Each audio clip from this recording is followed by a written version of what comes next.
नमस्कार भाई दोस्तों, एक बात पहले ही बता देते हैं। जितने चिंटू मिंटू हैं, जितने भांड मंडिया के दलाल हैं और जितने गोबर खारिया के समर्थक हैं, वो पेजर जितने उसके समर्थक हैं, दूर रहना। क्योंकि आज उसको जवाब देंगे और तथ्यों के आधार पे। ना ना, वो पर्सनल बात नहीं करेंगे, लेकिन आज वो बात करेंगे जो ये सिखों को बदनाम करने का पहले ही बोला था। आंदोलन होगा तो बदनाम तो ये लोग करेंगे। क्यों? क्योंकि इनके पास इतनी बड़ी मंडी है, मंडियों में दलाल बैठे हुए हैं। वो बदनाम करने का कोई वो भी छोटा सा भी वो नहीं छोड़ेंगे। अगर छोटा सा भी मौका मिल गया ना, उसको भी नहीं छोड़ेंगे वो लोग। और इन्होंने वही शुरू कर दिया। भांड मंडिया के दलालों और खास करके लांगरी गोबर खारिया, अब तू सुन ध्यान से, तेरे को ही जवाब दिया जाएगा। और जवाब को ना थोड़ा ध्यान से सुन लेना, तथ्यों के आधार पर ले लेना, तथ्य ले लेना। यहां तो कोई नहीं छापेगा, लेकिन अमेरिका, कनाडा, ऑस्ट्रेलिया, वहां के जो अखबार है ना, वहां पे मीडिया है। मीडिया जिसको चौथा स्तंभ बोलते हैं देश का, वो मीडिया है वहां पे। वो मीडिया है ना, खोद के निकाल लेती है हर एक चीज को, हर एक चीज को खोद के।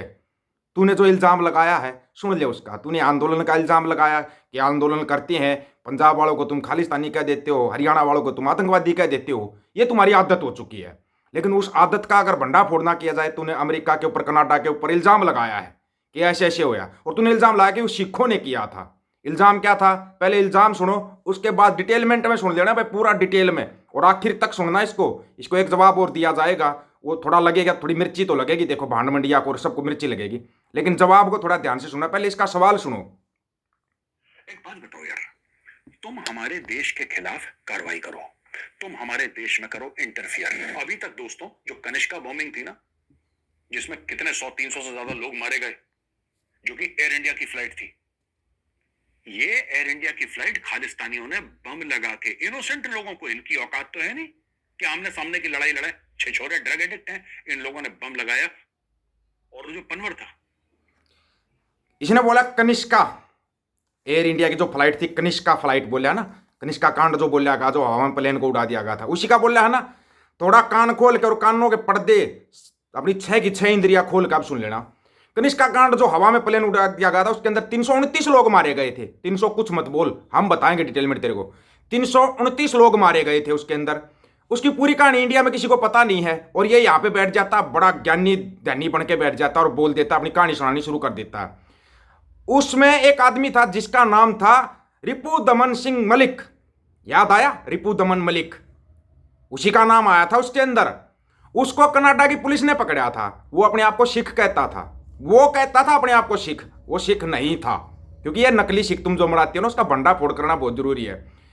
उसके ऊपर केस चला, तो एयरपोर्ट की जो वीडियो थी और बाकी जितने सबूत थे उसके खिलाफ, जो भी सबूत थे, पुलिस को जो जो सबूत मिले उसके सारे सबूत दे दिए।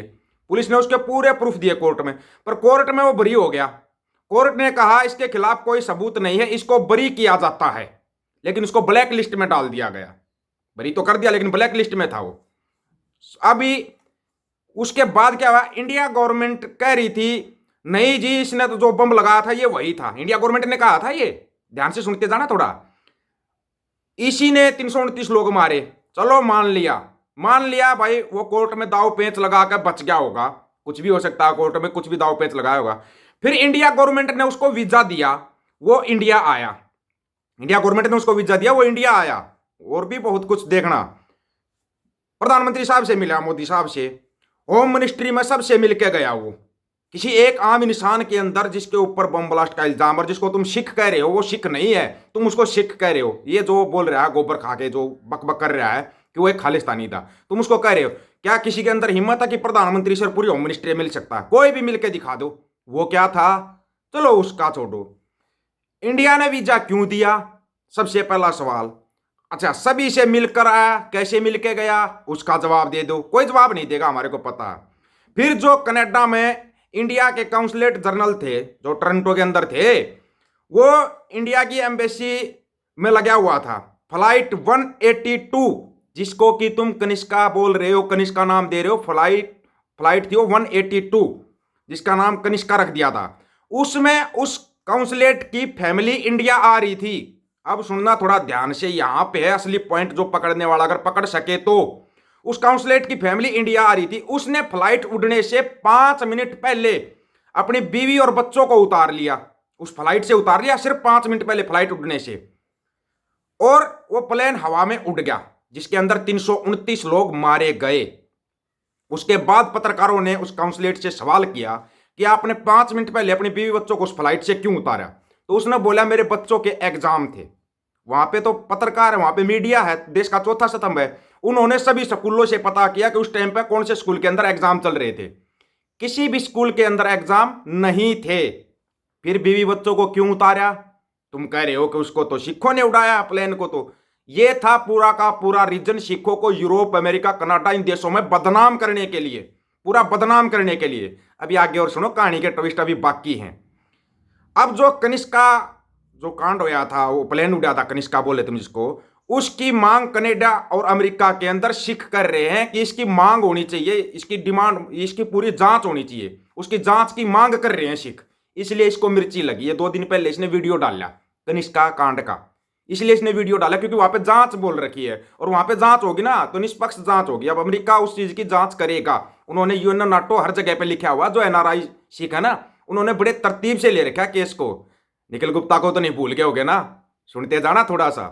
अब बात करते हैं, किसने बोला कि ये इनोसेंट लोगों को मारते हैं, मतलब जो दूसरे लोग होते हैं उनको मार देते हैं, ये आमने सामने नहीं लड़ते। अब थोड़ा ध्यान से सुनना गोबर खारिया, ये जवाब है ना मिर्ची लगाएगा। मैं कह रहा हूं कांग्रेस को भी मिर्ची लगा सकता है, और जितने भगत हैं, अंध भगत हैं, जितनी भांड मंडिया दलाल, सबको मिर्ची लगाएगा। कहते हैं बेकसूर लोगों को मारते हैं ये। इंदिरा गांधी को मारा था, उसके साथ उसके 5 बॉडीगार्ड और थे, किसी को मारा नहीं? मारा। क्यों? क्योंकि बेकसूर लोगों को कोई मतलब नहीं इनका मारने का। इनका जो टारगेट था वो टारगेट पूरा किया था, सिर्फ इंदिरा गांधी को मारा था। उसके बाद वेद्या को मारा, गलती से उसकी बीवी उसके ऊपर लेट गई थी, उसको गलती से गोली लग गई थी। बाकी उसका ड्राइवर था, उसके और बॉडीगार्ड थे वेद्या के, उनको नहीं मारा। तुम कह रहे बेकसूर लोगों को मारते, उनको भी मारते फिर ये। या 84 के बाद जितने भी जो कुछ भी हुए थे, चाहते तो ये बसों के अंदर बम लगाकर बम उठा सकते जब संत जी को मारा गया था। कभी किसी को किया? नहीं किया, नहीं किया, किसी के साथ कुछ गलत नहीं किया। उसके बाद पंजाब में एक बहुत बड़ा अखबार निकलता है भाई, जगबाणी, आपने भी सुना होगा, जगबाणी अखबार है। उसका जो मालिक था लाला जगत नारायण, वही था ना, वो उस टाइम पर दशमेश पिता गुरु गोविंद सिंह जी महाराज के खिलाफ बहुत उल्टा सीधा लिखता था। सिखों ने उसको बार बार चेतावनी दी थी कि दशमेश पिता के खिलाफ कुछ भी गलत मत लिख, बहुत लिखता था। उसके बाद जब हरियाणा पंजाब अलग हुआ तो उसने अपने अखबार के अंदर मेन हेडिंग में ऊपर छापा था कि जितने भी हिंदू हैं वो अपनी भाषा हिंदी लिखवाएं, हिंदी लिखवाएं, जितने भी पंजाब के अंदर हिंदू हैं। उस जगत नारायण का सौदा लगाया। उस जगत नारायण के बीवी बच्चे आज भी पंजाब के अंदर रहते हैं और जगबाणी अखबार भी चल रहा है। उनको तो कुछ नहीं कहा सिखों ने। फिर तुम कैसे कह रहे हो इनोसेंट लोगों को मारते हैं ये? फिर कैसे इल्जाम लगा रहे हो? हर एक चीज का जवाब दिया जाता। इसलिए मैं कह रहा था ये आंदोलन अगर चलेगा तो ये लोग इल्जाम लगाएंगे, जवाब कौन देगा? फिर उसका जवाब भी देना बहुत जरूरी होता है। जवाब जब तक नहीं दिया जाता तब तक ये लोग ऐसे ही फैलाते हैं। जैसे 2016 में जाट हत्यारे, जाट बलात्कारी फैला दिया गया था ना, पूरी मंडियों के दलालों ने चीख चीख के चिल्ला चिल्ला के कहा था कि जाट हत्यारे, जाट बलात्कारी किया था बदनाम। पिछले किसान आंदोलन में किया था बदनाम, हरियाणा और पंजाब को दबा के बदनाम किया था। ये लोग ऐसे बदनाम करते जब तक तथ्य और सबूतों के आधार पर नहीं दिया जाता। और बचा आपका जो और नाम लिया ना आपने, जिसके ऊपर वो इल्जाम लगाया था, उस भाई का पूरा डाटा है अपने पास, पूरा का पूरा डाटा। वो डाटा ले लेना, जिसको भी चाहिए डाटा दे देंगे आपको। मिल गया होगा जवाब। गोबर खारिया, आज के बाद पै पै पै पै टे टे टे मत करना, नहीं तो तेरी टे टे टे ऐसी हो जाएगी तू याद रखेगा, फिर तू पछताएगा। सभी साथियों को राम राम, नमस्कार, आदाब, सत श्री अकाल। वीडियो को ज्यादा से ज्यादा शेयर, चैनल को सब्सक्राइब और बेल आइकन को जरूर दबाना दोस्तों। ऑफिशियल दीपक फौजी यूट्यूब चैनल। बात हक और सच की करेंगे, हक सच की बात हम करेंगे। वीडियो को शेयर करने की जिम्मेवारी आप लोगों की है। गज के आखो, वाहिगुरु जी का खालसा, वाहिगुरु जी की फतेह।